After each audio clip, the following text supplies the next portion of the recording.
Thank you, everyone. I know we've got very little time today, so I'm going to try and keep it short.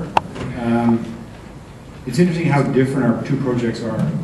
11 quarters, we didn't evaluate any other quarters other than Sherbourne. We were just told to do it. We didn't have lots of study ahead of time. It was just a political decision to march ahead. It's not a pilot project, it's a permanent thing. So it's interesting how different both things are. It's really, I guess, the politics of the characteristics of the different cities. I'm going to talk. I was asked to talk about Sherbourne Street from a complete streets perspective, which first kind of went, oh, that's interesting. I've never really talked about that. Usually I'm talking about just to the cyclists, from very much a cycling perspective. And I think what gets lost when we do that is all the other decisions that get made to make it work that really have nothing to do with cyclists. But so let me just walk through this. Where's the down button? So just to give you a bit of background, the city has about 550 kilometers of bikeways in the city. A large chunk of that is paths and shared roadways. So the shared or the cycle tracks is a new type of cycle facility for the city. This gives you an idea of the 14 kilometers that we're planning to build over the next few years.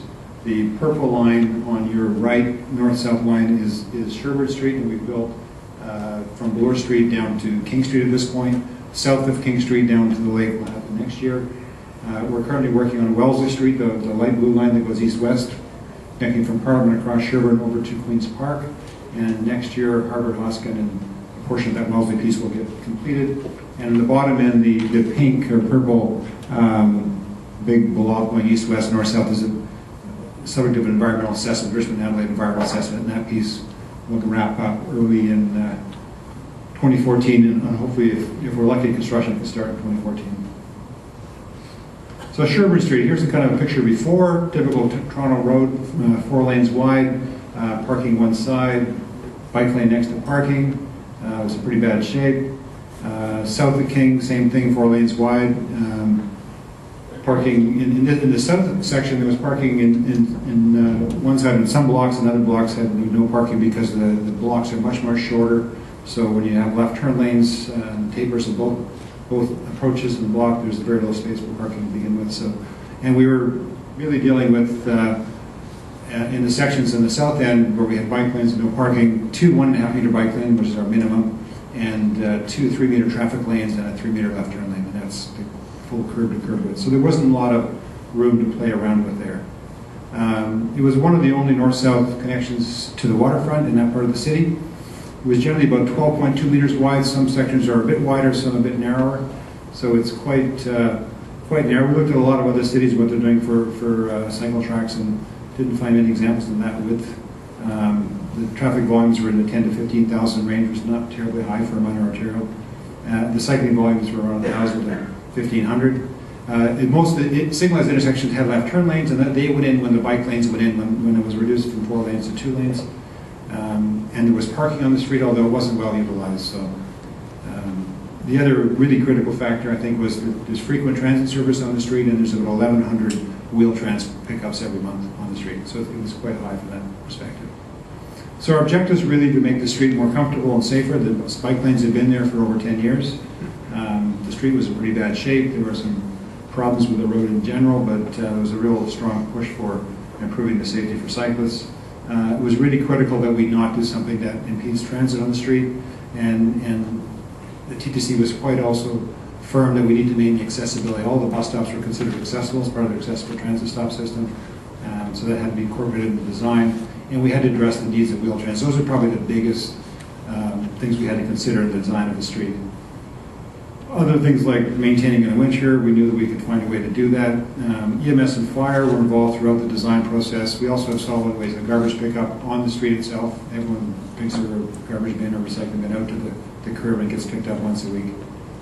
And we wanted to accommodate some pickup and drop off because there's a lot of social housing along the street. There's a lot of lower socioeconomic sort of housing where people may not have a car but do get picked up by their children, elderly people, for example. We have a number of people say they needed that on the street. So this is there's 2 different designs, one north of Gerrard, Gerrard to Bloor, and one south of Gerrard. I'm going to talk just briefly about the north of Gerrard piece. This was our kind of preferred design. but we weren't able to implement this everywhere. North of Gerrard, ironically, we weren't doing any capital work, so anything we did there was simply a retrofit. So we wanted to keep the cycle track at the street level. And we built a curb between the cycle track and the traffic lanes. All the parking was removed from the street, every single space. There's no parking left on Sherbourne Street. We thought that would be a tougher decision, a tougher political decision to get through council, but the local councillors understood that was the only option we had. And most of the apartment buildings on here have their own parking. There's not a lot of street retail on the street, so it was one, from that perspective, probably an easier place to take parking off, but it's the first time we've done it on a Toronto street. So the drainage can be dealt with by having breaks in those curbs. It's a rounded curb. It's about 4 inches high, about that wide. And it's a rounded curb because our EMS and fire folks wanted to be able to cross that curb if they had to, and they didn't want a barrier curb like we saw on Laurier Avenue. So that's the design on the north piece. South of Gerrard, we made a very different decision. We were doing resurfacing there, and so we had some options to do some. But we also realized very quickly that we couldn't provide the same kind of curb south of Gerrard. Maybe 40% of the street we could have provided that kind of curb, and the rest would have been nothing. So we decided that we could get by taking up less space on the road by raising the whole cycle track to the sidewalk level. Because we're resurfacing, that provided an opportunity to do that. So really what we did is we reconstructed the cycle track. The middle part of the road was just resurfaced, but from the cycle track curb to the sidewalk curb was completely reconstructed right down to the dirt and rebuilt, so it's all brand new. And a number of issues arose out of that. So this was the only way we could actually get a continuous facility in the south section. So you can see from the design here, it's a little bit hard to tell from the picture, but it's just a rolled curb. It's only about that high between the cycle track and the road, which is a challenge because it's easy for cyclists to get in and out of there, to overtake a slower cyclist or to turn and block or whatever, but it's also easy for a driver to get in and park. So we knew that would be a challenge at the outset. The other issue, we worked very closly with the CNIB and the TTC's accessibility committee to make sure that we had some kind of tactile surface between the sidewalk and the cycle track.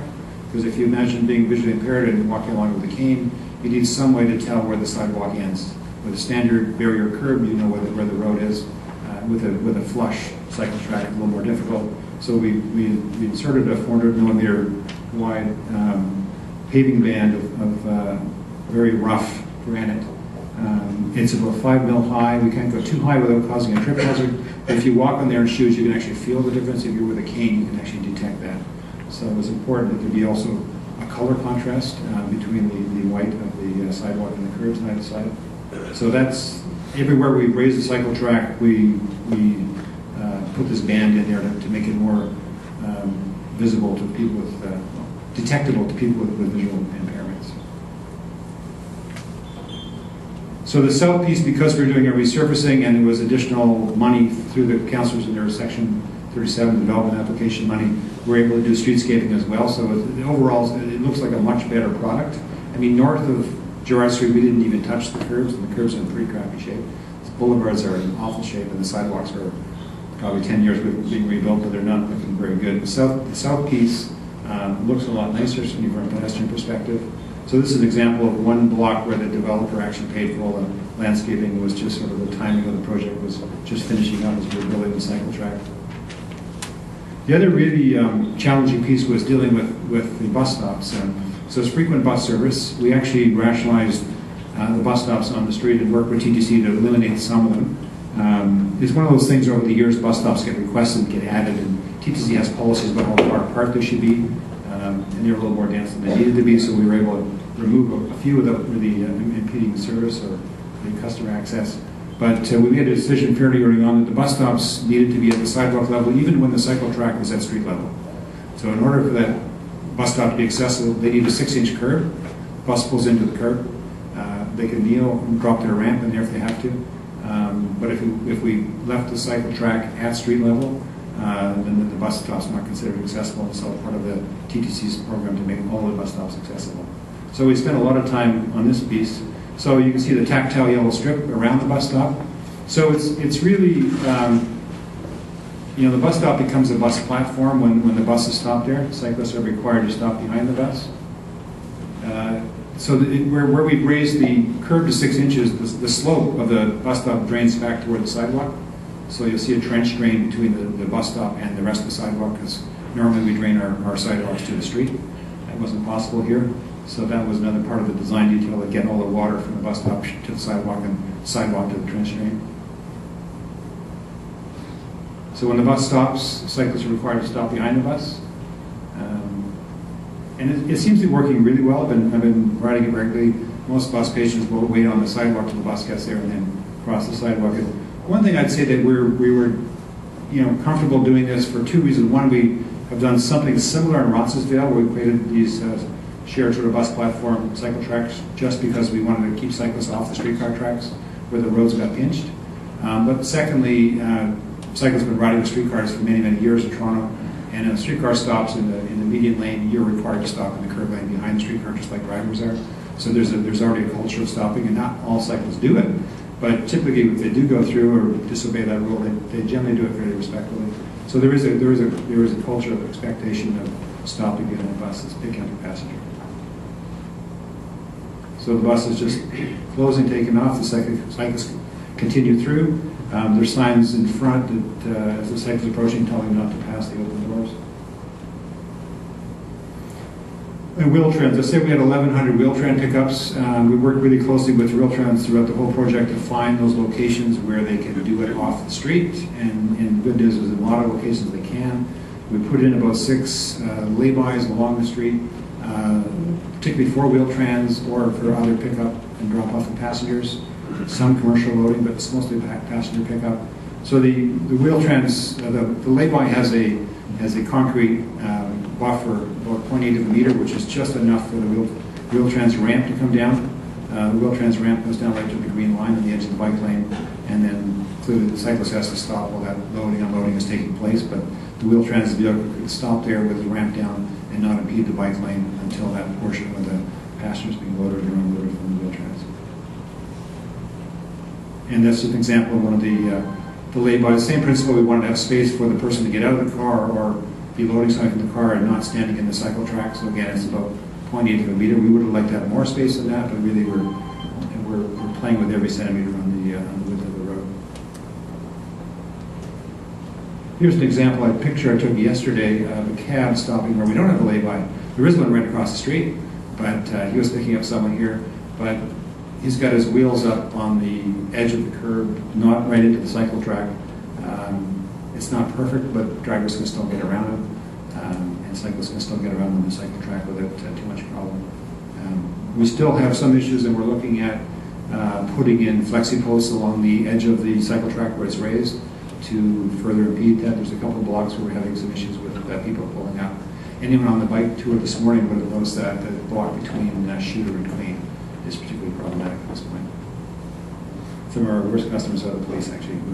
We're always attending, there's a homeless shelter and a bunch of other social service places, and they're always attending calls there. And even though we've got a lay-by like 10 feet in front of where they park the car on the cycle track, they refuse to put the car in the lay-by because they're in a hurry.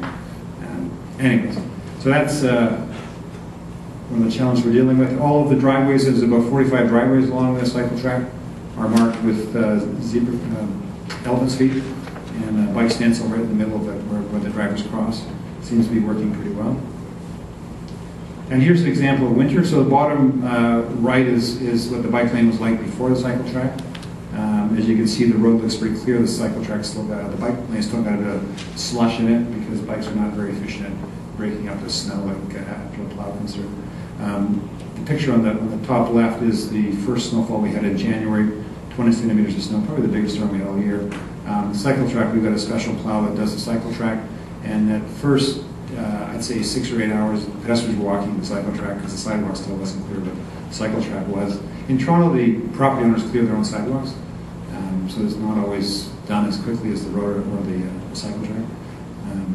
But in general, I think it worked really well this winter. We put a lot of effort into keeping it clean. You can see the driveway there. That's one of the bigger challenges, people coming out of the driveway and dragging snow across the cycle track. So our guys have to go back out and clear those out again. The nice thing with the winter time is it created a windrow between the cycle track and the road, so we had even more separation. And a lot of cyclists will be able to keep that snow there year round. And that's it.